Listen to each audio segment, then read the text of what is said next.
थोड़ी देर बाद ही हमारी एलर्ट जब वो अपने कमरे में आती है ना, तो तब पीछे से वीआईपी पॉइंट शॉप का दरवाजा गायब हो रहा था। वो कहती है पता नहीं ग्रैंडमा ठीक होंगी या फिर नहीं, क्योंकि मुझे तो पता नहीं किसी वजह से अनईजी महसूस हो रहा है। तो तभी वहां पर एग्नेस आती है। वो कहती है वो बिल्कुल ठीक होंगी, तुमने सुना नहीं कि वो मैनेजमेंट ब्यूरो की एक हेड है, तो वो तो बिल्कुल ठीक होगी, है ना ट्रांसमाइग्रेटर एलर्ट। तो एलर्ट कहती है बिल्कुल ये बात तो है, लेकिन तभी वो कहती है कि या एग्नेस तुम्हें मेरी ट्रू आइडेंटिटी पता चल गई, ये तो मेरे मुंह से निकल गया था। तो एग्नेस कहती है अगर तुम वीआईपी पॉइंट शॉप में ऊंची आवाज में बात करने के बारे में बात कर रही हो तो फिर मुझे पता है, लेकिन ऐसा हो नहीं सकता मुझे पता ना हो। हमारी सोचती है वीआईपी पॉइंट शॉप में तो मैंने कितनी बार कहा था मैं ट्रांसमाइग्रेटर हूँ, लेकिन तब वो कहती है अच्छा ग्रैंडमा और मैं दोनों ही अपनी जुबान संभालने में फेल हो गए। तो एग्नेस कहती है एक्चुअली स्टार्ट में मुझे पता नहीं चलता था तुम लोग क्या बात कर रहे हो, क्योंकि तुम लोग के अल्फाज अक्सर मेरे सामने धुंधला जाते थे या फिर जैसे कोई उसे ब्लॉक कर रहा हो, लेकिन बाद में आहिस्ता आहिस्ता चीजें क्लियर होना शुरू हो गई और आज तो मैंने सब कुछ सुन लिया एक एक हर्फ। और तब वो से कहती है इसी वजह से मैंने तुम्हें कहा था कि जब तुम वापस लौटोगी ना मुझे तुमसे कुछ पूछना है, मैं तुम्हारी आइडेंटिटी के बारे में एक्सप्लेनेशन सुनना चाहती हूँ। अगर तुम ट्रांसमाइग्रेटर हो तो इसका मतलब है तुम किसी और की बॉडी में आई हो, है ना।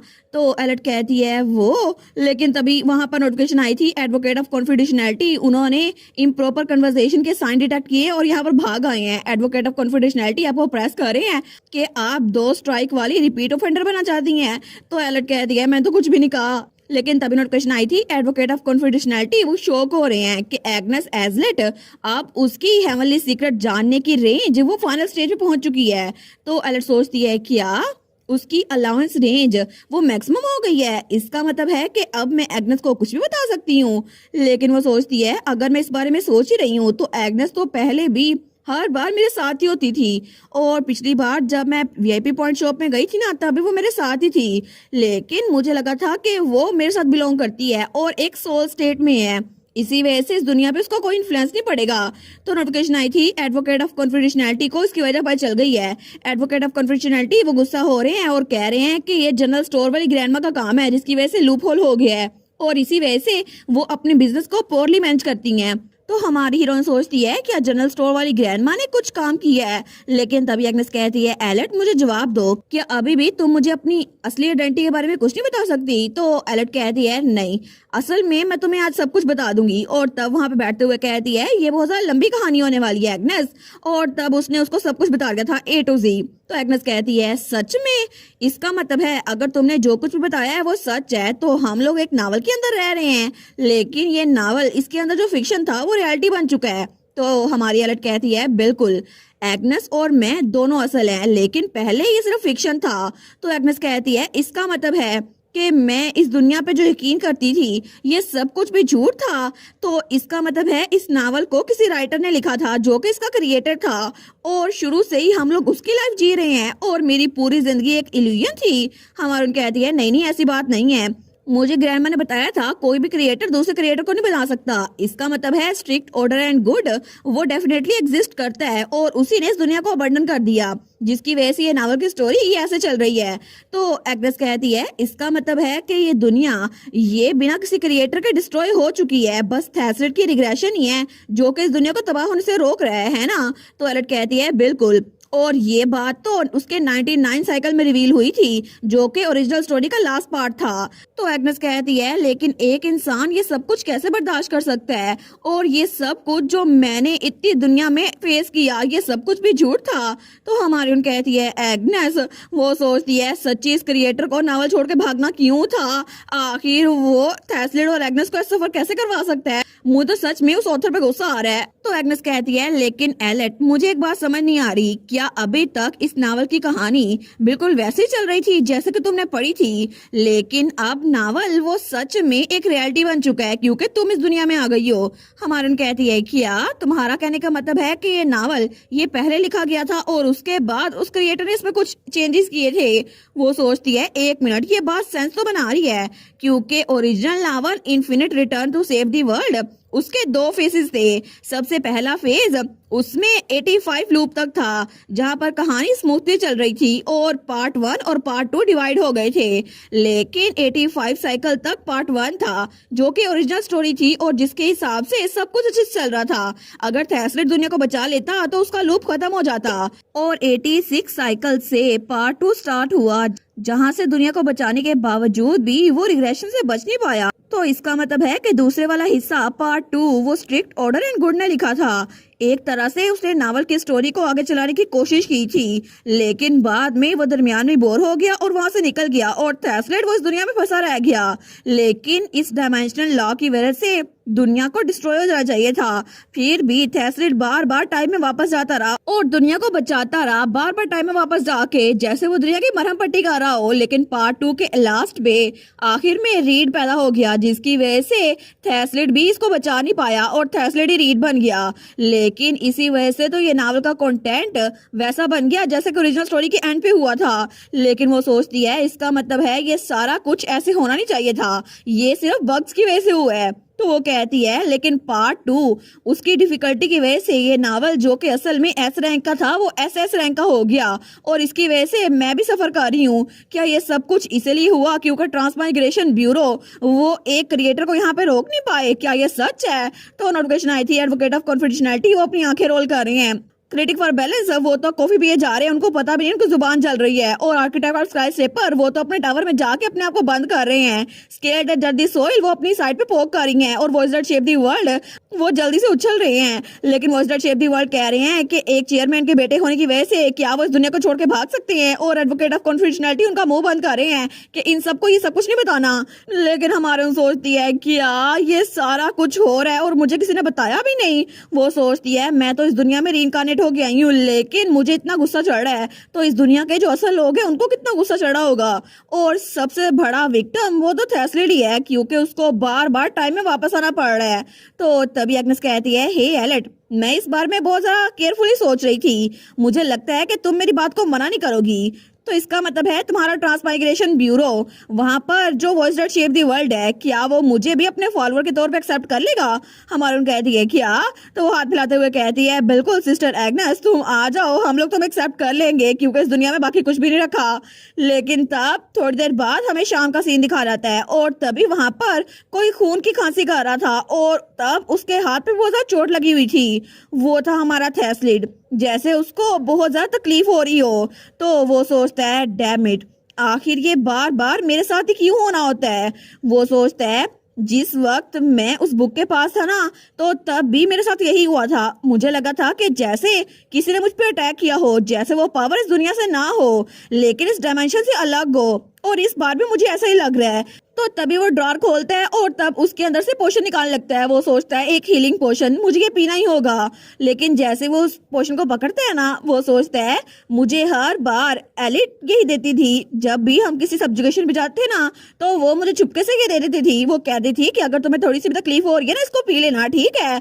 और वो तो हमेशा मेरे फिक्रमंद रहा करती थी। वो उस पोशन को देखते हुए सोचता है मैं इस लूप पे गिव अप नहीं कर सकता, अगर ये वाला लूप खत्म हो गया है तो मैं एलर्ट के साथ नहीं रह सकता।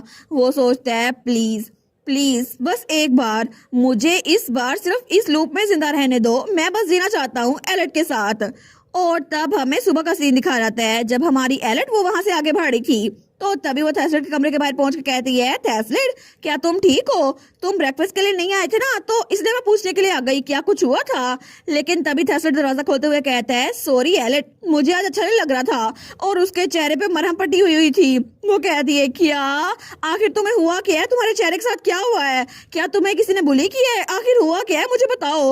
वो सोचती है आखिर हो क्या रहा है। वो कहती है ट्रांसमाइग्रेशन ब्यूरो क्या मेल लीड को कोई क्रॉनिक इलनेस है जिसका मुझे नहीं पता। लेकिन नोटिफिकेशन आई थी एडवोकेट ऑफ कॉन्फिडेंशियलिटी वो इन्वेस्टिगेशन शुरू कर रहे हैं। और नोटिफिकेशन आई थी voice that shape the world वो ग्रम्बल्स कर रहे हैं कि डैम मेल लीड उसके पास तो बंडल ऑफ बग्स है। लेकिन तभी हमारी एलर्ट उसको हील कर देती है। वो कहती है अगर तुम्हें आज अच्छा नहीं लग रहा तुम रेस्ट कर सकते हो, मैं बाकी का सारा काम सर एक्स के साथ संभाल लूंगी। तो थेस्लेट कहता है नहीं मैं बिल्कुल ठीक हूँ, चलो हम लोग चलते हैं, वैसे भी आज करने के लिए बहुत सारा काम है। तो हमारी एलर्ट सोचती है मुझे ये चीज बहुत ज्यादा तंग कर रही है लेकिन फिर भी ये ठीक कह रहा है क्योंकि आज हमारे पास करने के लिए बहुत सारे काम हैं। और तब वो लोग पहले जगह पे गए थे जहां उसे नोबल्स के साथ सोशलाइज करना था। तो एक लड़की कहती है, योर होलीनेस, मैंने अपनी मॉम के साथ बदतमीजी की, तो अब मुझे क्या करना चाहिए? तो एग्नेस कहती है, आपको उनसे सही से बात करनी चाहिए, क्या पता आपकी मॉम आपको माफ कर दे। वो कहती है, मैं डेफिनेटली ऐसा करूंगी। उसके बाद हमारी हीरोइन वो गोल्डन आइवरी टावर गई थी, तो वहां पे 4 मास्टर बैठे थे। वो कहते हैं, अहम अहम अहम अहम। तो हमारी लड़की आगे से कहती है, अहम। और उसके बाद एलेट वो पेर्सोना के लोगों से मिल रही थी। सब लोग उसको देखकर बड़े खुश थे और आखिर में उसके पास वो डॉक्यूमेंट भी आ गया था। तो वर्ल्डर कहता है, ये आपने जो चीज परचेज करने के लिए कहा था ना, वो जगह हमने वो खरीद ली है। वो आइलैंड, वो तो रिमोट आइलैंड है जो कि बहुत ब्यूटीफुल है। क्या आप सच में उस जगह को खुद जाके देखने वाली हैं? तो एलेट और थेस्लेट दोनों तैयार थे। एलेट कहती है, बिल्कुल, वो जल्द ही जगह मेरा घर बनने वाली है, वहां पर चर्च बनेगा, तो मुझे वहां जाकर देखना होगा किस चीज को फिक्स करने की जरूरत है। लेकिन तभी पीछे से रेक्स भागता हुआ आता है। वो कहता है, योर होलीनेस, आप आधी रात तक वहां पे नहीं रुक सकती, प्लीज बाहर मत जाएं, प्लीज वापस आ जाएं। लेकिन एलेट और थेस्लेट उसकी बात को इग्नोर करके बाहर निकल आए थे।